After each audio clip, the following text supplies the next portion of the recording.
Thank you, sir.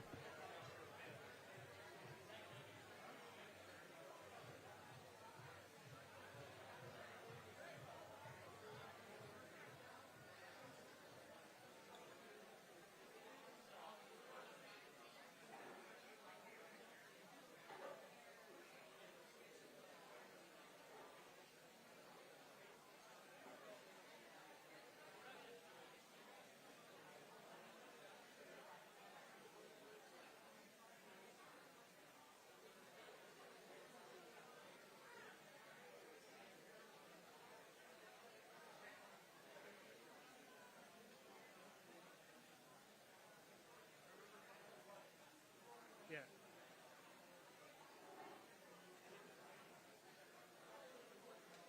Evening, everybody.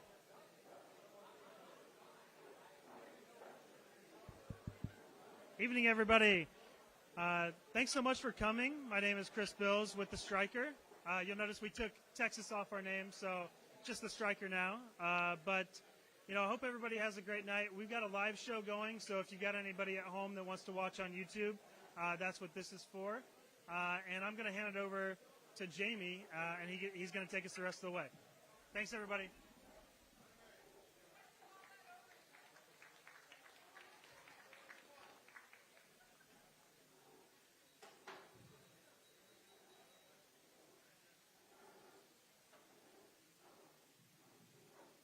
Can you all hear me? Okay, awesome.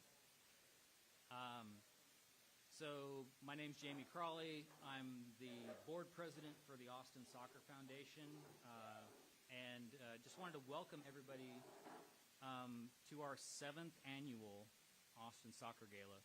Really appreciate y'all being here.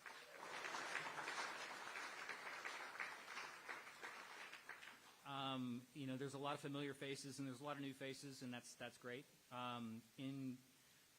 I have a couple quick remarks, and then you won't be hearing from me, and I'm going to just sort of enjoy the evening just like everybody else, and I'll be putting you in capable hands shortly. But a couple quick things that I wanted to sort of share with everybody is, as I was getting ready for this, I started thinking about the last 6 years before this, and wanted to share a couple thoughts. In 2017, Wolfgang Sundholz shared his thoughts on a storied career and his feelings about a city he eventually called home, and said, Austin is a soccer city. And it really stuck with us. And this event has always been conceived as a place, so many of you together to celebrate the beautiful game in a community we all find ways to serve. We have shared this room with the coach of the Texas School for the Deaf's first women's soccer team. We've heard from the Central Texas Red Cross about the importance of refugee and migrant support through the beautiful game. We've raised donations in this room last year for a partner charity, Out Youth, because soccer is for all. And in that first year, 2016, with no professional soccer teams playing in Austin, we were fortunate to have Tony Sana, U.S. men's soccer standout, but a true humanitarian and ambassador of the game. And tonight, we're equally fortunate to be joined by a friend of Tony's, and I quote Tony in knowing that she's here tonight. She's my homie. I'm honored to be in the same conversation. So Linda Hamilton has joined us, and you'll be hearing from Linda later in the program. Linda was recently inducted into the National Soccer Hall of Fame in May of this year.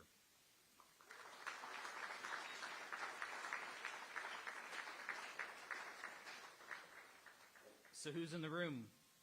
The room consists of true leaders in the soccer community, both locally and internationally, both on and off the pitch. Since its inception, the foundation has supported academic advancement for area youth with competitive scholarships to graduating high school seniors who are also in the room tonight. And they have demonstrated their commitment to soccer as players, coaches, and referees. The foundation this year will surpass $50,000 in total scholarship money awarded to deserving students. These scholar athletes represent some of the most academically accomplished and community-minded students in Central Texas. And we really appreciate the opportunity to share this night with them. We'd also like to extend a tremendous thank you to our title sponsor, The Striker, who's videotaping this evening.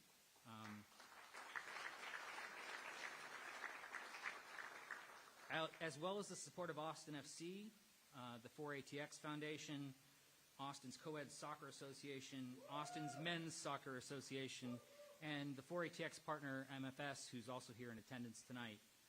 Even before Austin, yes, thank you, please. And just another anecdote, even before Austin FC had played a match or even signed a player, their leadership was here in this room, just like all of you. And it's certainly exciting to see that support continue and see the ways that they're supporting this community 3 years later. Austin is a soccer city. You helped build that. Thank you.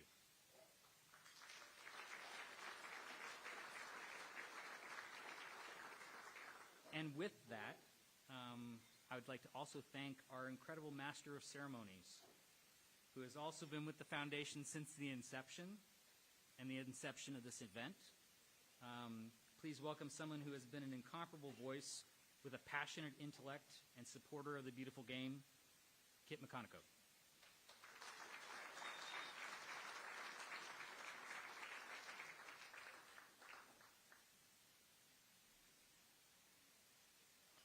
Thank you, Jamie. That was far too kind, and thank you for having me as a part of this. I'm honored to be here.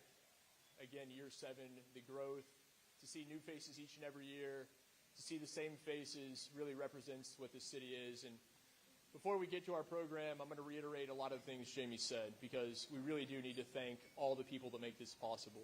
And thank you, because Austin is a soccer city, and whether you've been here a day, whether you've been here your entire life, you know that. And this foundation represents this city. It brings the two things that we all have in common together. We're from different places, speak different languages, we like different teams, some better than others. Looking at you, Roberto. But we all love this game.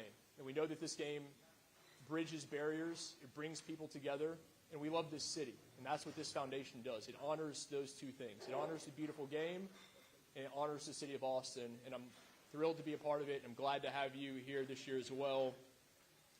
And it's been an amazing year. It's been an incredible year. Austin FC, top of the table in the West. Come on.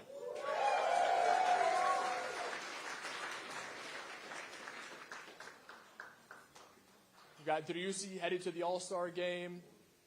Brad Stuver nominated for ESPN's Muhammad Ali Humanitarian Award. And a victory on Saturday over FC Frisco brings the first ever trophy to the capital city. Copa Tejas comes here where it should and will reside. So let's get a victory over FC Frisco this weekend, make that a thing. And I want to start by thanking the board members of Austin Soccer Foundation. And they make this possible. It is a labor of love. They give a ridiculous amount of their time and energy. They take it away from their jobs, from their families, from their friends. And so with that, if you wouldn't mind standing so we can give you the proper respect. First off, our president, Jamie Crawley.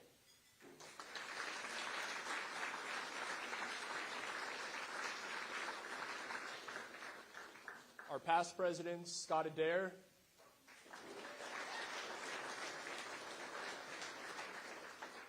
Jeff Brunson.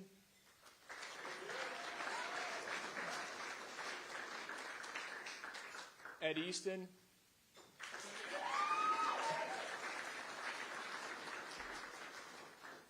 And David Markley.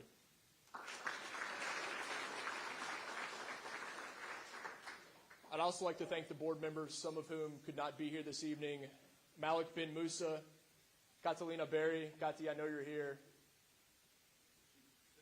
Kati's still working. That's how much she loves the foundation. Everyone's eating. Kati's still manning the front table. Vaughn Robinson on cue. Matt Pruitt. Thank you, Matt. Alyssa Zamansky. And Steve Wilson. Also, our advisory board members, Ismail Elfath, who will be representing this country at the upcoming World Cup as one of the officials. Sonny Guadarrama, and Renee Van de Zaan. Big thanks to them. Thank you. And again, thank you to our title sponsor, the Striker. If you have not heard, the Striker is, well, they've taken over Texas, and they are taking over the world next.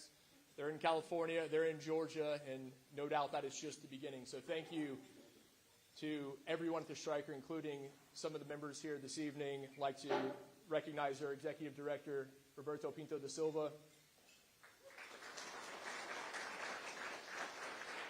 Their new managing editor, Mr. Phil West. Man we've already met, founder and one of their senior writers, Mr. Chris Bils.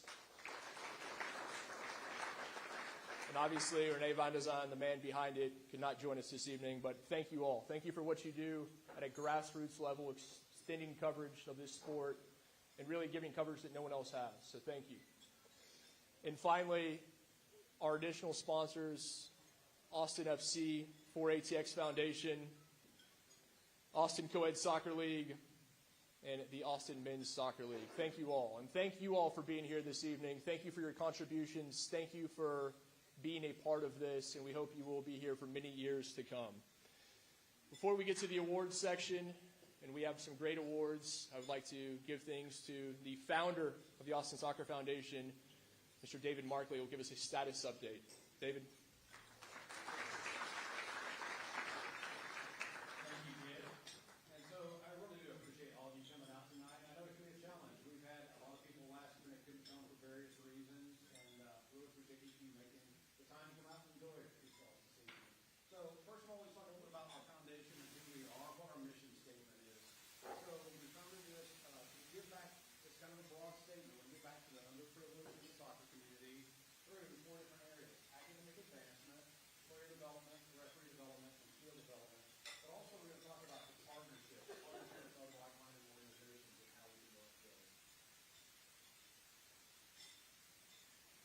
Can you hear me better now? No? Both? Okay, I'm going to do both mics. All right. So anyway, the mission statement is, like I say, it's fairly broad, but how that played out is that once we had the brand name Austin Soccer Foundation, if you Googled Austin Soccer Foundation, we popped up, and who reached out to us a lot were schools, which tied in very well with the academic advancement. So when we talked about the academic advancement, specifically what we did initially was to give scholarships. And so with the scholarships, as Jamie mentioned, we're going to have given out over $55,000 this year, not this year, but cumulative, to 23 students from 17 different high schools. And when I counted up the number of different high schools, I was just shocked, because you would think that word would get around, somebody that won last year would tell their friends and they would apply, but that just really shows, I think, the integrity of the selection process. And I told some of the people who won the awards this year, there were some outstanding candidates that did not win awards this year that would have won in previous years. So just the quality of applicants we're seeing is just incredible. So it really is an achievement. But trying to stress that we want you, even if you're a great player, once you get an education, once you be able to have a path, a good career path there. And then also with the schools, what happened organically was a couple of things. First of all, Jamie mentioned Texas School for the Deaf. They reached out to us. We helped them establish a women's team. And it's been struggling to stay going, but we really want to try to continue to work with groups like that to provide for people who otherwise wouldn't have an opportunity to play the game. The girls who played for their team loved it. It was something they'll remember all their life. And then Idea School, we helped them put in a futsal court. And then AISD, a very natural partner for us. We have given to them the last 3 years over $7,000. We've helped them buy goals for 19 middle schools. We helped them buy soccer balls for all of their high schools and middle schools. We've bought equipment to line the fields, cones, just all those things that don't fit in their budget but help them develop players at the grassroots level and just make it accessible to so many more people. So if you think about 60 schools just in AISD, the number of students that are impacted through that is huge. So that's just a lot of bang for the buck for the money that you're giving. So really appreciate your support there. And then as far as player development, we've also partnered with groups like Red Cross to be able to support refugees. So these groups reached out to us and said, hey, we really want your help, because we didn't want to recreate the wheel. There are a lot of great organizations that are doing elite player development. Where are the gaps? So if you know of any gaps, please help us know that, and we'll reach out and see what we can do. And then the next thing, this picture is some of the high schools that received the soccer balls this year, all of the game balls for all of the schools. And then player development, a new thing that we're looking at, AEDs. I don't know how many are familiar with an AED. We actually have one here that we can show you. It's a portable device that basically you can use to help start somebody's heart if it's stopped. And so it's something we want to get to certain facilities, soccer facilities that don't have them right now. We purchased the first one, the first of what we hope is many. And you'll notice on your table, we'll only do one ask tonight. We appreciate you being here. We appreciate you paying for a ticket. Donations are always appreciated. But if you'd consider giving towards an AED program, what we're doing is piloting a program where we purchased an AED, and we're going to provide training to the coaches and staff for an indoor facility for Roots football to be able to have an AED on their campus and have their staff know how to use that. And so my hope is an AED is never needed, but if it ever is used to save one life, it's going to be the best donation we ever made. So that's one thing that when we have athletes out on the field of all ages, whether they're little children or adults, this could be used. And so this is a big initiative for us this year. So on your table, there's a card that looks like this. And it has a QR code you can scan if you want to give that way. If you want to give cash, later, Scott Adair. Scott is running around right over here with the red shirt. Scott will have a square. He could take payment if you want to make a donation by credit card. But please consider giving that. Sonny Gadarama, who couldn't be here tonight, is very excited about being able to this unit at his facility where he knows that if something happens, he'll be able to serve their kids well. If you have any questions about that, feel free to talk to any of us afterwards. And then other initiatives, referee development. This is something that happened fairly organically. Well, it's funny, I hear applause. We actually had enough referees in the room here tonight. We have them at 2 separate tables. Okay? So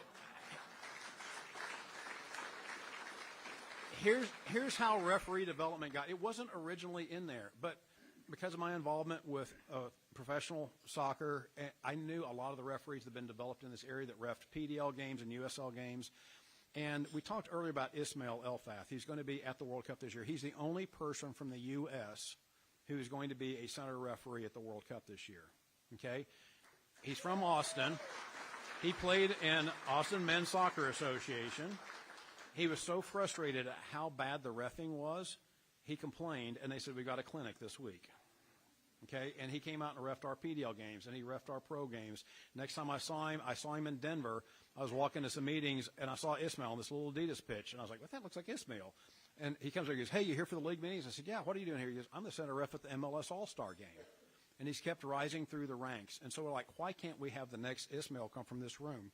Why can't we have them come from elsewhere? Armando Villarreal is from the Valley. He's going to be going there as a VAR. And so how can we encourage people to consider reffing? And I sat down with Ismail over lunch and said, what can we do? And he talked about these words. It worked out really well being a bunch of R's. It was recruitment. Okay, let's do some grassroots training. We actually have a young lady here tonight who's one of our scholarship winners. She was trained to be a referee for some of their friendlies that they were playing with Upper 90. And it's like, hey, if you know the game as a player, you can ref. Let's review the rules. What are you supposed to do in these situations? They got out there in the ref, and they did a great job. So how can we at the grassroots level encourage people to do that? But then also we had programs to help people. Ismail, when he wasn't reffing one of our PDL games, he would come out and watch, and he would try to disguise himself. It was great because some of the refs would sneak in. I knew who they were. They'd try to sneak in and sit up at the top where nobody would see them. And I would sneak back behind him and go, boo, man, this ref is terrible. And I would just make myself a complete jerk until finally one of them would turn around and go, oh, my gosh, who is this guy? And they see it was me and start laughing. But the fact is they were just watching and observing because it's a faster-paced game when you get to the professional level, and that helped them develop their game. And so we had some fly-on-the-wall type programs where we let referees shadow us at pro games and meet the captain as witness, the captain and coaches meetings to try to increase that aptitude, because Ismail says to have better referees in the U.S., it's easy to complain about the quality of refereeing. If we have better refs, we need to get more people in the pipeline to develop them. So with the addition, we'll talk some more in a moment, but we have some really key strategic partnerships. I think this is going to really open up some doors for us to develop for both youth and for adults, because at every level of play, we need more referees.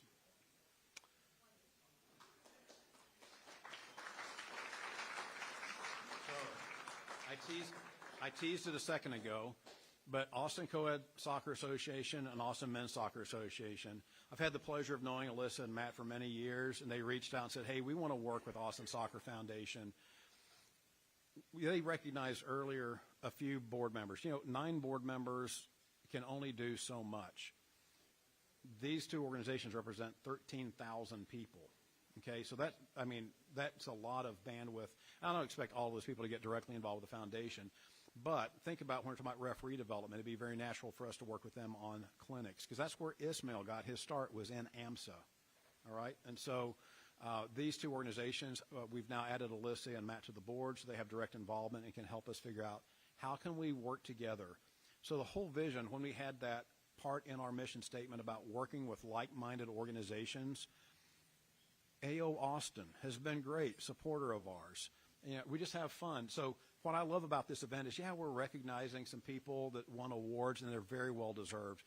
But getting these groups together, we have people here that are, players, coaches, referees, supporters groups. If you're part of a supporters group, if you're with Liverpool, if you're a Gunner, if you're a part of a supporter group, Los Verdes, please, I want to hear from you right now. Make some noise.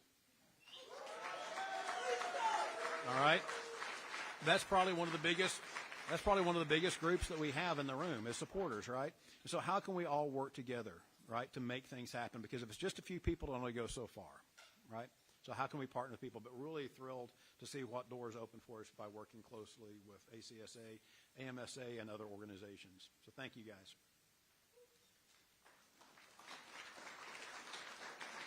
And then just a couple other things we'll talk on. If you're wondering, well, how do I get involved? This is a dress up, even though it's 100 degrees, put on a jacket type of event. If you want to sweat even more, go play foot golf with us, all right? It's a much more casual event, and just come out there and have a good time with this. Just keep looking at our website, social media. We'll let you know when we have the next event. And then also there are volunteer opportunities. We're hoping to get back onto the field a little bit more. Of course, we had to shut a few things down during COVID.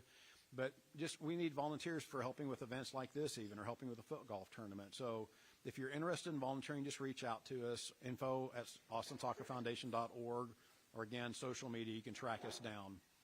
And then there's always just opportunities to just help spread the word and try to say, hey, how can I get involved? How can our group get involved? If you have ideas for areas where you see a gap, just let us know, all right? So thank you so much for being here tonight. Enjoy your meal.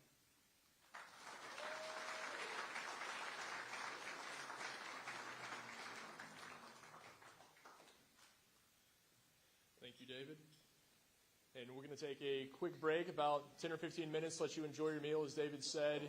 Again, we encourage you to donate anything you can. Don't lose your envelopes there underneath your plate. Again, make friends, meet new people. We have the auction items as well. Right, and I did forget to mention also there's a few T-shirts and hats and things like that available outside, $20 each if you want to buy one of those things to support the foundation. Just see Scott afterwards. There you go. All kinds of ways to support the foundation. Enjoy your meal, and we will get the awards portion started in just about 15 minutes.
I could have your attention, please. We're going to go ahead and restart the program. Please continue enjoying your meal. But now we're going to start the awards portion of this evening. And with that, I'd like to bring up Chris Bils of the Striker for our Scholarship Award winners of 2022.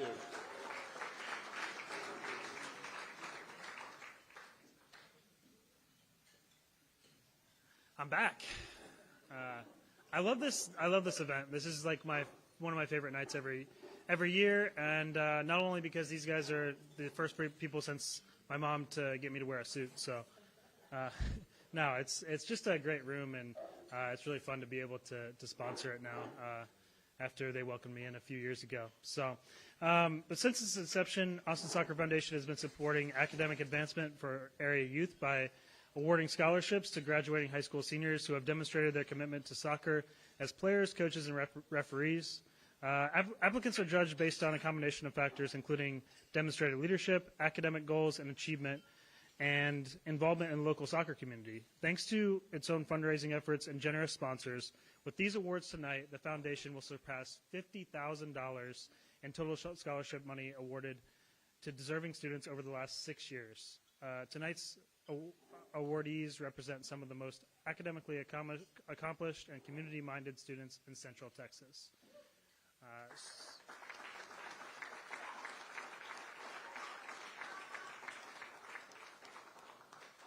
So we've got 4 scholarships to hand out tonight. I believe 3 of these athletes are here. And we'll start with Adriana Martinez.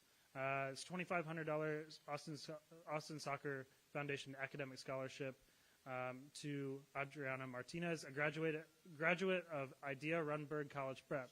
As captain of her high school soccer, basketball, and volleyball teams, it's no wonder that Adriana was selected as a Female Athlete of the Year 4 years in a row. As a member of Verde Leaders, who maintained a 4.1 GPA,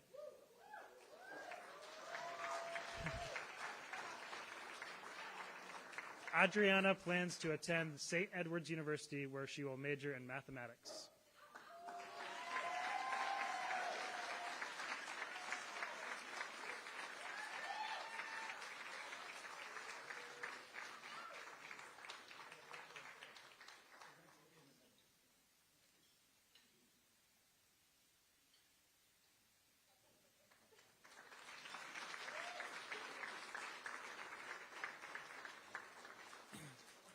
The second $2,500 Austin Soccer Foundation Academic Scholarship is presented to Edward Alonzi, somebody who I've actually watched play, a graduate of Bowie High School, an elite goalie who has played for Lone Star Soccer Club, Austin Bold FC, and Round Rock SC. Edward gives back as volunteer instructor with the RTG Academy. A National Honor Society president with a 4.5 GPA. Edward plans to attend the University of West Florida, where he'll study business management.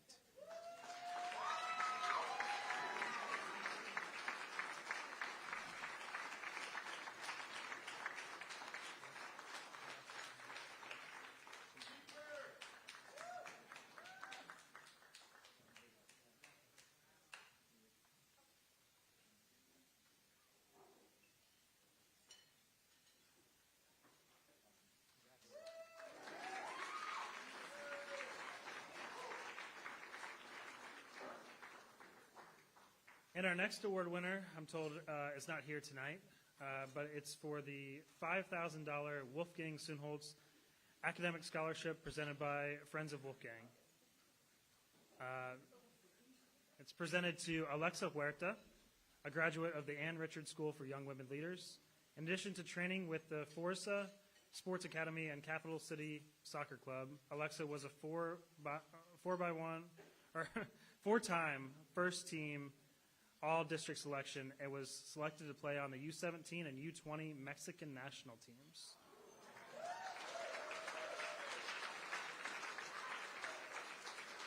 An AP Scholar and National Honor Society member with a 4.5 GPA, Alexa plans to attend Houston Baptist University, where she will major in sports management.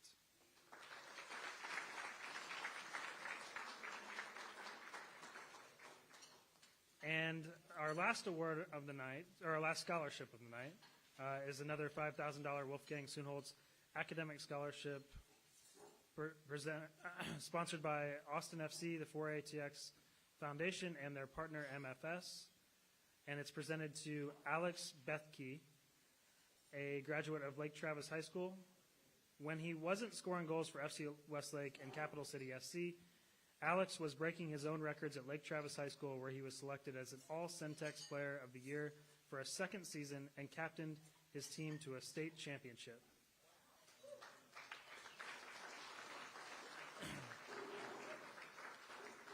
A National Honor Society member with a 99 weighted GPA, Alex plans to attend the University of Mary Hardin-Baylor, where he will study business.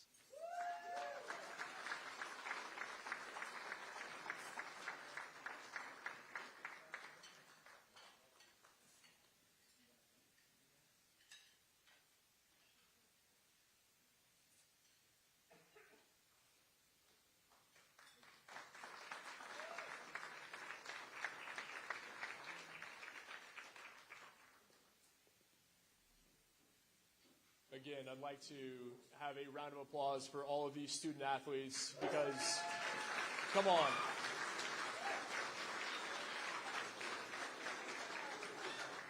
It's one thing to be a good athlete, another to be a good student, but to be as proficient and impressive as they are in both the classroom and the pitch, that is essentially two full-time jobs.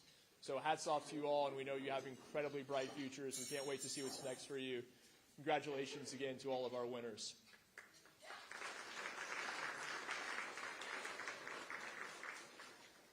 And continuing with the awards, bring up Jason Jared, the sports editor for The Statesman, Austin American Statesman's Finest, to present the All Centex Players and Coaches of the Year awards.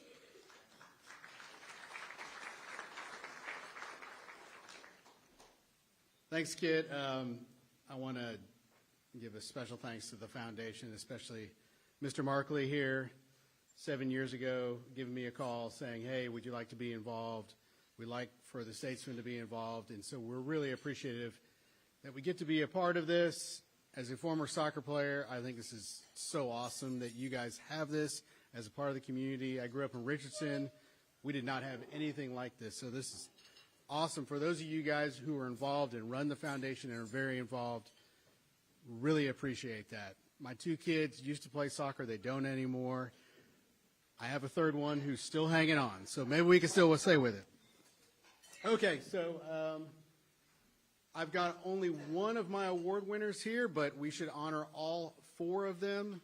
The first one is Peyton Farrell, from a senior at Lake Travis. She's our Girls Player of the Year.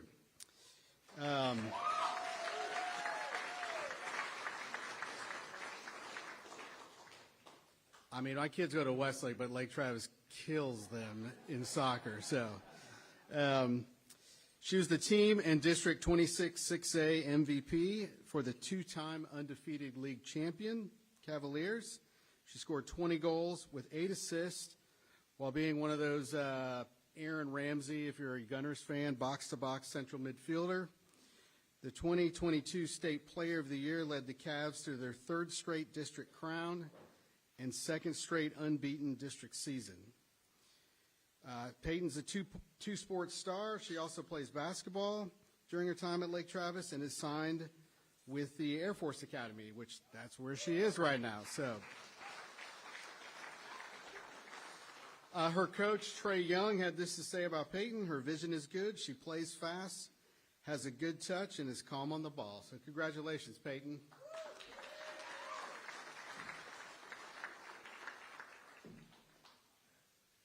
Okay, you've seen this guy before.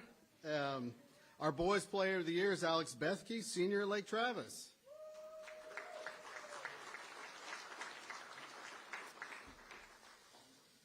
Alex saved his best for last, which is quite the achievement considering his stellar 4-year prep career. The central striker for the aforementioned Class 6A state champ Cavaliers. Alex had 35 goals and 14 assists, contributing to almost half the goals scored by the first boys team in the Austin area to win a state title. He ended his career with 81 goals and 33 assists.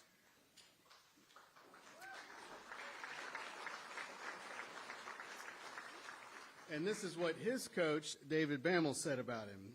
Alex is our captain of our team and one of the most respectful athletes you will ever encounter. He is obviously a centralized piece in our entire attack.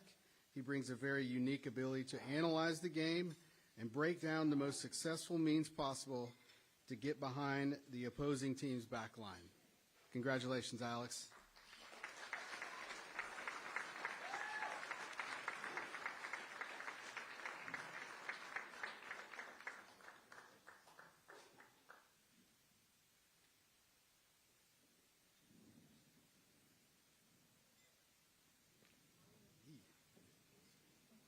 Y'all watch out for this table, it bites. Okay, now our two coaches of the year. First, our girls coach of the year, Tim Keys with St. Michael's.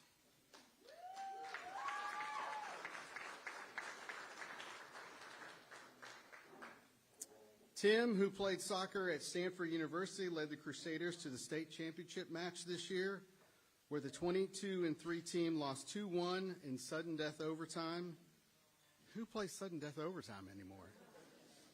To defending state champion Grapevine Covenant Christian. Tim has compiled a 50, 12-1 record in 3 years at the school with 3 district championships and back-to-back state runner-up finishes. Congratulations, Tim.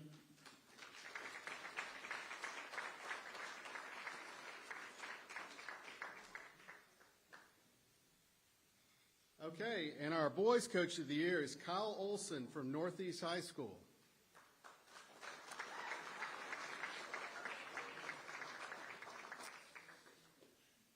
Things rarely come easy at Northeast, including on the soccer pitch.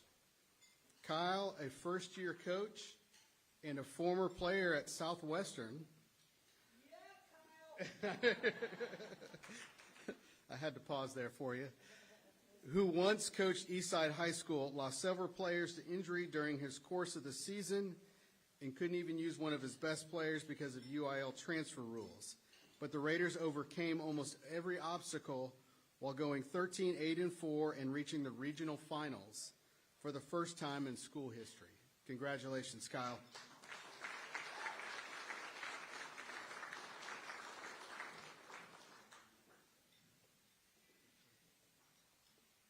Again, I'd like to congratulate all of our winners, those who could and could not be with us, and thank the statesmen, Jason Jarrett, everything they do for soccer in this city. Thank you. You've been doing it forever, so we really appreciate that. Now we'd like to honor some of the, people that generally don't get the recognition they deserve. And David said it earlier, one thing the Austin Soccer Foundation has done a great job of is in referee development. And we know there's a dearth of referees. It is a thankless job, to put it mildly, but it's very simple. If there are no referees, there are no games. And we need more referees. We appreciate what they do. And with that, I'd like to bring up Bryce, Bishovango, the president of Capital Referees, to present the All Centex High School Referee of the Year awards.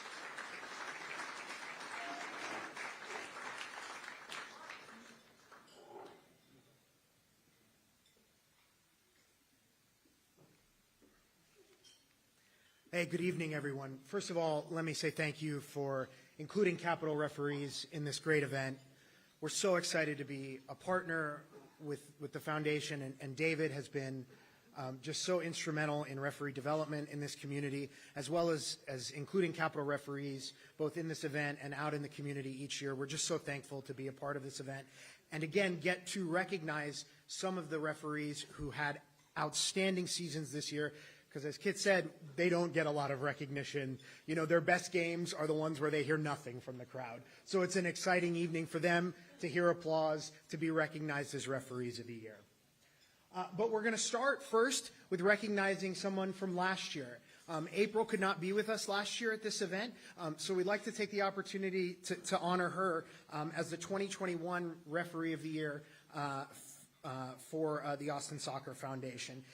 April had an incredible season in 2021 and transferred that into an amazing college season in the fall. She went to the MLS Next Cup this year and had knockout round assignments and has just been her growth as a referee has been just remarkable. And so we're so excited to be able to have her here in person and recognize her as Female Referee of the Year for 2021. April, congratulations.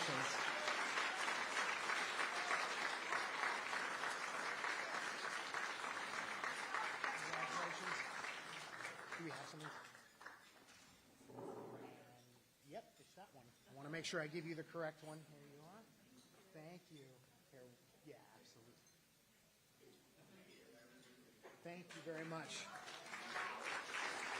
Congratulations, April. Thank you. Josh isn't able to join us tonight, but I wanted to take this opportunity to recognize Josh Allen. He's one of the board members also of Capital Referees. He runs our college program, and last year in 2021, he did the 6A Boys State Final in 2021, and we wanted to recognize Josh, who had a great season in 21 and again this year. So congratulations. He couldn't join us tonight, but congratulations, Josh Allen.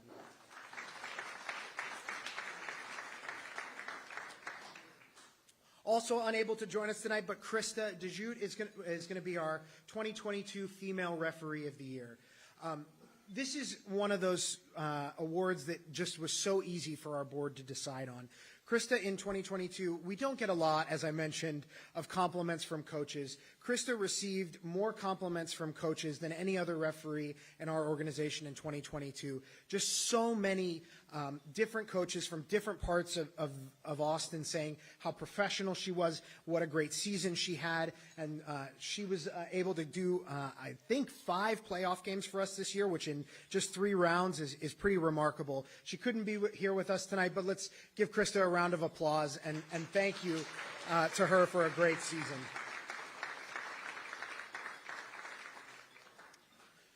All right, and the Male Referee of the Year for 2022 is Julia Asadi. Julia, come up and join me here. While he's coming up, Julia did the 6A Girls State Final for us this year. He also went to regionals for South Texas.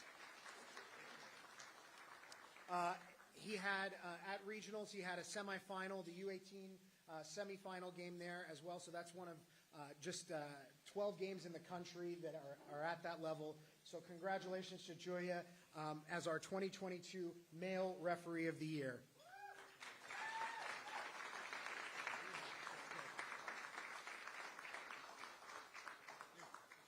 Again, just really appreciate the opportunity to be here tonight to recognize some of our great and outstanding referees.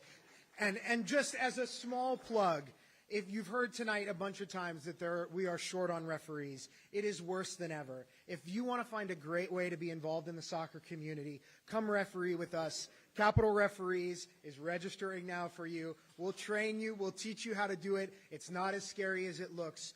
We'd be happy to have you. Thank you all so much for taking a moment to appreciate the referees who do make this game possible.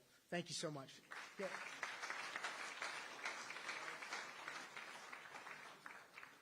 Thank you, Bryce. And hold on. You may need that. Yeah, let me take that. And as David said, the one lone center referee representing the USA this coming World Cup is from Austin. There's an opportunity, great opportunities to get involved. Your playing career may have come to an end. You may not have reached the heights as a player, but who knows where you could be as a referee. So wholeheartedly encourage you, if that is something that interests you, to pursue that. I'd like to now introduce our keynote speaker for this evening. She's a true ambassador of the beautiful game, a former U.S. Women's National Team member, part of their inaugural Women's World Cup Championship side. She was recently inducted into the National Soccer Hall of Fame this year in 2022, currently the head women's soccer coach at Southwestern University, and I'm proud to call her a friend, Linda Hamilton.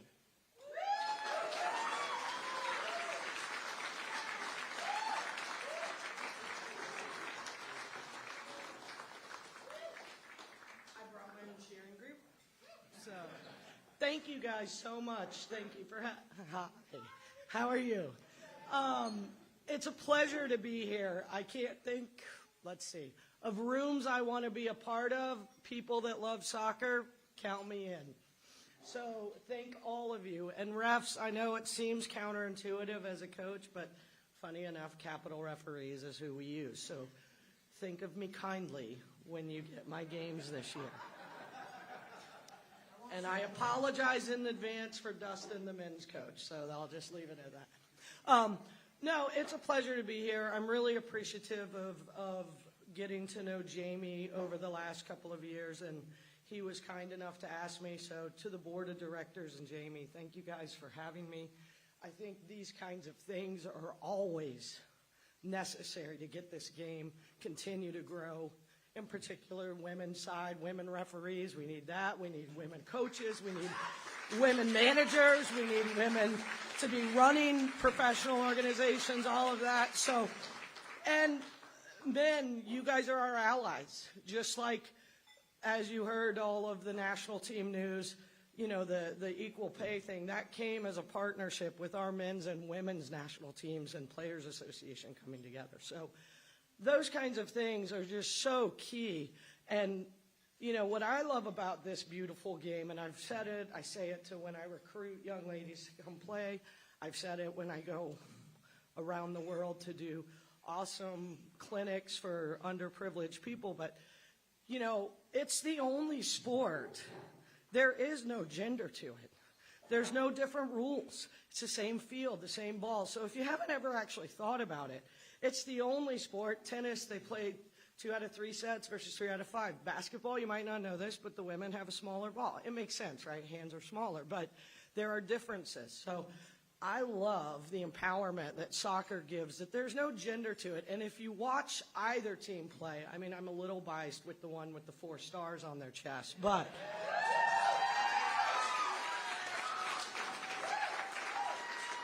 when you watch high-level women's soccer, you're just as exhilarated as when you watch high-level men's soccer. So I hope, obviously, this is a room where you guys continue to spread that joy, and I think continuing to bring people in as fans is how you continue to grow. So for me, you know, my background, it's crazy, this journey.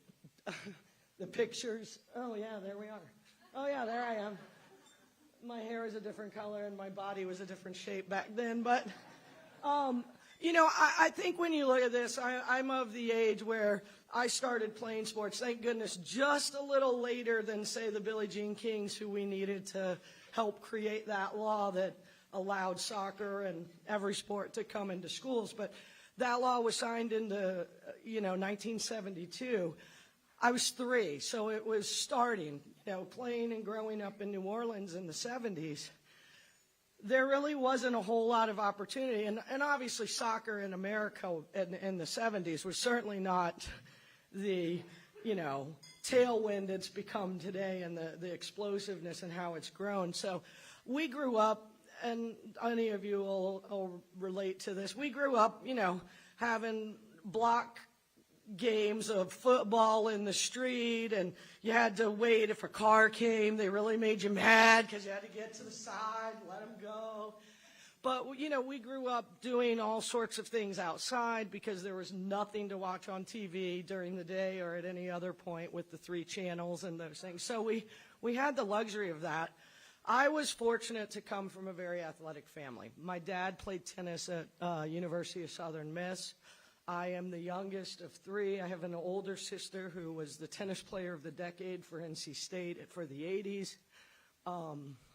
My brother was a really good athlete, but just couldn't stay focused and keep his temper under control. He still could beat me at everything, which would really tick me off. But and then it was me, and I grew up with my older brother. He was 3 years older than me, and we did grow up playing block football or those things. And I told this story when I was getting inducted, and what I'll say is, for me growing up with, you thought there were opportunities, but there really weren't. There were no girls' teams and all of that. So as the youngest of 3, I got dragged to everything, right? And so I'm there at my brother's practice, and I'm just sitting there, and I'm like, I want to do that. He found a local club in New Orleans whose colors were purple, green, and gold, because that's Mardi Gras colors. hideous uniforms that I loved. So I was there, and we had walked to the park, and we were walking home, and I was like, Johnny, I want to play. And he's like, well, let's tell Mom. So we go in, and I go in and announce, Mom, I want to play soccer. And again, her reaction was, well, Linda, girls don't play soccer. And my brother immediately jumped in and said, yeah, they do, Mom. Go sign her up. So thankfully, I had the support of that. And, he had always been an ally. When we did play those block football games, or we'd get other kids that would come in and play, and y'all will understand this. In my day, there wasn't that political correctness, like everybody gets fair treatment. Like, it was the schoolyard pick. You were either good because you were picked first, or you knew you weren't quite as good when you were picked last. Like, there was no, it was clear to everybody. And my brother always picked me first. So immediately, I was empowered. What he told me is, you're just a good athlete. It wasn't about girl, boy. He just knew that I was fast and I could catch a football, and nobody thought I could, so it would help us win. Now, in fairness, he's a competitor. He wouldn't have picked me if I was terrible. He's not that nice. But I think those kinds of things, if for me, even in a generation where maybe we were told that we couldn't play soccer or that wasn't normal, I already had allies telling me something totally different. And I think for us, when I look at how far this game has come, and I like to tell this story because, one, I like to hear your shock value when I get to the point of how much I made when I won the World Cup in 1991. Because I think it really resonates when you see, sometimes I think time is a weird thing, because I look back and I think, God, that 30 years was such another lifetime ago. Feels like so long ago. But then 3 days before I get inducted into the National Soccer Hall of Fame, Cindy Parlow, a former teammate and friend, finds a way, and they sign an equal pay thing. 30 years ago, when we won that World Cup and nobody in America knew, I made $15 a day. That's what I wanted. That. So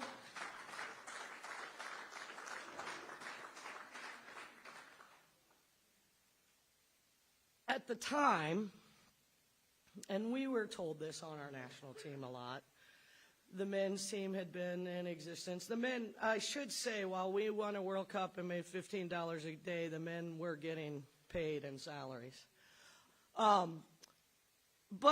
But it had never happened before, right? So we don't live in a magic place. Somebody has to be first. My group, my generation, was first. We always knew we were going to be first, but we definitely wanted to make sure it was better for the next group. Thank you.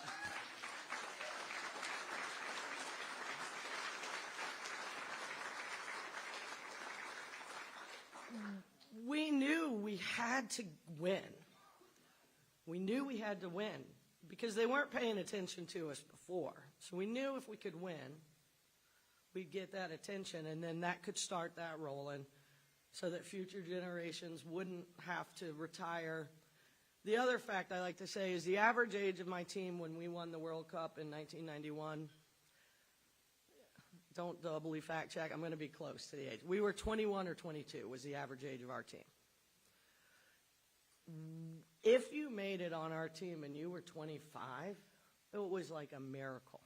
You were practically over the hill.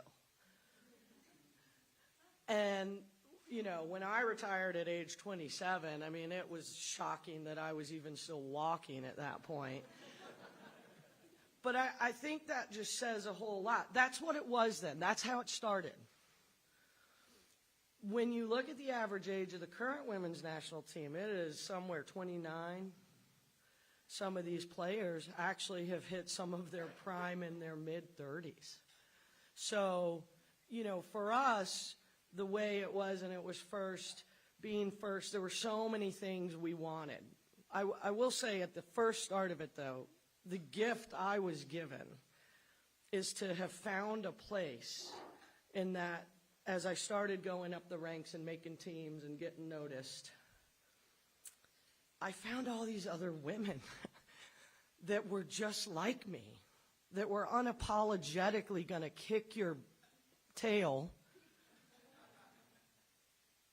maybe buy you a drink when it's done, but we didn't care. We would beat the crap out of each other every day at practice to bring each other up. We wanted to win. We wanted to be the best. We wanted to be proud and loud about it. Because a lot of our lives we had been told, oh, you're too aggressive. Oh, I was a little rambunctious and had a lot of energy. Girls don't play that aggressively. You should take it easy. You know, it's funny, I think about it. We're not too far away. Remember the World Cup game when the U.S. a couple years ago in the first game beat Thailand 13-0? Do you remember the media backlash? This is a World Cup competition and goal differential matters. What are you people talking about? Did Brazil get pity when whoever beat the crap out of them in the men's final, 7 or 8-0? We're in a competition, but girls beating a team. Thailand wasn't good enough. We beat them 13-0, not to be mean, because that's in the spirit of the sport. Maybe Thailand's federation wants to be competitive and starts putting money towards it, starts giving to it. What were you, at 9 goals, do the women, are we supposed to go, okay, 9's probably good. That's not humiliating, so let's stop at 9. That'll be nice. That's where I think it wasn't, we've come a long way, but we still have a long way to go. We've got to find a way to eliminate an aggressive girl is a not very nice name, but aggressive boy is just a great athlete. It happens on the sidelines, and I've been fortunate enough to have a very good relationship with Josh. I wish he was here. He's a buddy of mine, and he's had me on some of the referee they do these meetings, and they get some coaches' perspectives, and I've had the good fortune to be on that. And one of the things I've talked about a lot is, as a female coach on the sideline, the way I get treated is very different than my male counterparts. I happen to have an unbelievably wonderful male assistant coach. You would think his name is, she's the head coach. As often as he's having to say that, when a ref comes over, they immediately go to him as the head coach. Felix, being as kind, I don't really care, but being who he is, he wanted to make sure the refs know I'm the head coach. So he points it out. These are things the male coaches can say some pretty outrageous things and scream on a sideline. I say one thing, and it's there. And it's not intentional. It's not anything negative. It's just where we've been. We've got to keep working to that path to keep going to where we should be, where we're not seeing that, where there's not a difference. A competitor is a competitor. A soccer player is a soccer player. The women's team wins world championships. The men's team qualifies.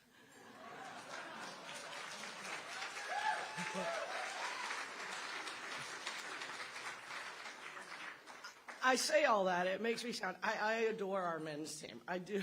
Tony Santa is my homie. I think these guys are great. But I think it's important for us to continue to find these paths. And this room is full of people that continue to find pathways, make inroads, do amazing things. You young players, well, the one that's going to St. Ed's, we always scrimmage them. If you get sick of Nick, come on, I got a home for you up in Georgetown. To you, my men's coach would be remiss. If you hate Mary Hardin Baylor, come on back to Austin and Georgetown. Southwestern's right there. No, I think these are great. You guys have been so impressive. I'm so impressed by what you guys have done, and specifically in the classroom. And I think that's the most important thing. Obviously, I think you have a great future on the field, and I hope you continue to find the joy in the game. That's the part that sometimes gets lost. So you got to keep finding that joy. But you guys have done some amazing things, and I look forward, because some of you are close. I'm definitely going to keep tabs to see how you guys are doing, because we got to look out for each other. And I think for me, Soccer has opened up so many doors and allowed me to do so many things and travel to so many places. And the one common thing is people in this room, people across the world, when you start getting together, what I love about sports is nothing else, the differences that might normally exist, they just don't. It really does break down walls, break down barriers, and open opportunities for you to be able to do something great while simply playing a sport that you love. So I think with this Austin Soccer Foundation, I'm thrilled to get the education about it, knowing that you guys exist. I've already, you know, my brain's going crazy, but you've got things, obviously, to the referee crew. I have a bunch of smart college ladies that I would love them to start trying to ref, because it's going to teach them different parts of the game. So I'm just honored to be in a group and here to be able to share a few stories with you guys to open doors, and I hope you all will come if you find yourself wanting to go to the prettiest square in Texas that Georgetown always gets voted for. Come on up. Our games are free. My team has been winning like crazy, and they're really fun to watch. So I just appreciate being around and surrounded by people that want to just bring out the best in each other and this sport and grow this across. So I'm really appreciative for what the doors that soccer has opened and the opportunities, and I'm really hopeful for how our future looks, both internationally as well as our kids going into the college game and growing this sport. And for me, I think it's just been something that's always been a part of my life. It's part of my heartbeat and watching that. And I just think that for us as a whole to see how far we've come from in 1991, there were no ticker tape parades. Nobody knew we won. I make an analogy that more people know I won today than anyone did in 1991. But I'm okay with that. I'm okay with that. I think that's part of understanding your history, though, and I'm grateful that forever what we knew is we had to win that first one. Because if we could win it, we didn't know, and I'm not sure I could have predicted that in 30 years our women's national team was doing the things it was doing on the world level, and our U.S. soccer is doing that. And I certainly wouldn't have predicted a commitment from the U.S. soccer and the men's program to balance out something that we know FIFA is involved in too, with prize money on the World Cup. But what a statement America is making to the rest of the world of how much they value women's soccer and what our men's program is saying. So hopefully in another year or 2 or 3, we're talking about how all the federations have done this, and now FIFA has no choice but to equalize the pay on those kinds of scales. And I think in 30 years ago, if you'd have asked me were the men's and women's national team going to have a contract, I'm pretty certain I would have been a little skeptical of that. But then 3 days before I finally get inducted to the U.S. Soccer Hall of Fame, I was a defender, so, you know, sometimes the stat of how many people I kicked the crap of was never fully tallied correctly, I don't think. Wouldn't that be a good stat to start keeping, though? But I think those kinds of things, when you look, and for me, it was always about whether I'm coaching, whether I was playing, it was always about trying to leave a place better. Leave it better than when I found it. And I think sometimes you don't realize when you're doing something, you're making history until much later. What we were doing was absolutely making history, but what we were doing was playing soccer with some of our best friends, trying to do something absurdly crazy that, by the way, if you'd have talked to any of us, none of us ever thought we were going to lose. Didn't even enter the possibility. An entire team, we just weren't going to lose. And we knew that was going to make it better. Unfortunately, our bet didn't quite pay off. They didn't do anything with our team for 2 years after we won the World Cup. We come back in 95, we get the bronze. Just a side note, if you're going to get a gold and a bronze, do it in reverse order that I did. Finish with that gold. No, I've learned to value the bronze, but we didn't win in 95, which is interesting. We got the bronze. I think that impacted the decision of U.S. Soccer to actually then reinvest, because that's when we started to get our very first contract. We were a little misguided. We thought winning would do it. Winning didn't do it. It was winning and then not winning that did it. We made up for it. 99 took care of it, solved all that problem, won for that second time, and then we had to wait a few years, and then winning the 2 back-to-back. So here we are, the most decorated women's team in the world right now.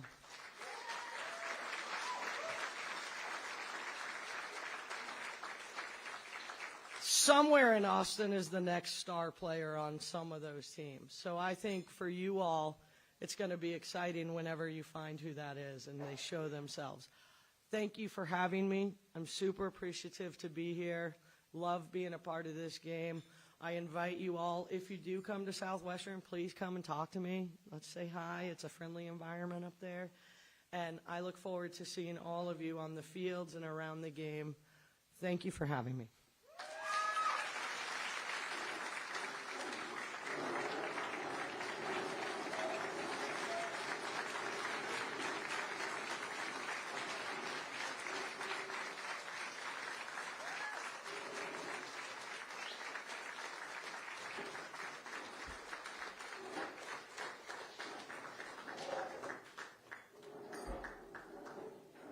So I'd like to reiterate, because Coach is modest about her achievements. She was a 4-time Division I Collegiate All-American. She was the ACC Player of the Year. 82 caps for the U.S. Women's National Team. Obviously, the first ever Women's World Cup trophy. She is in the State of Georgia Soccer Hall of Fame, and now, recently, she is in our National Soccer Hall of Fame as well. The difference she's made at Southwestern in 5 years is night and day. I can attest to that. And if you speak with any of her players, the praise they have for her is effusive. She is an amazing player. She is a pioneer of this game. And the game is different in this country and across the world because of her. And not just on the women's side, the men's side as well. It is a different sport because of what she has done. She is a true pioneer in this sport. And for these reasons and so many others, she is our 2022 Austin Soccer Foundation Lifetime Achievement Award winner.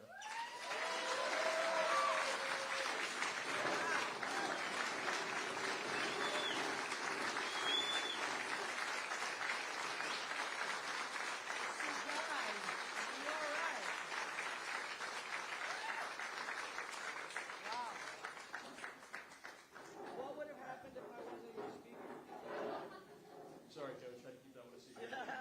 That's awesome. Thank you. You guys, that takes a lot to surprise me. Good job.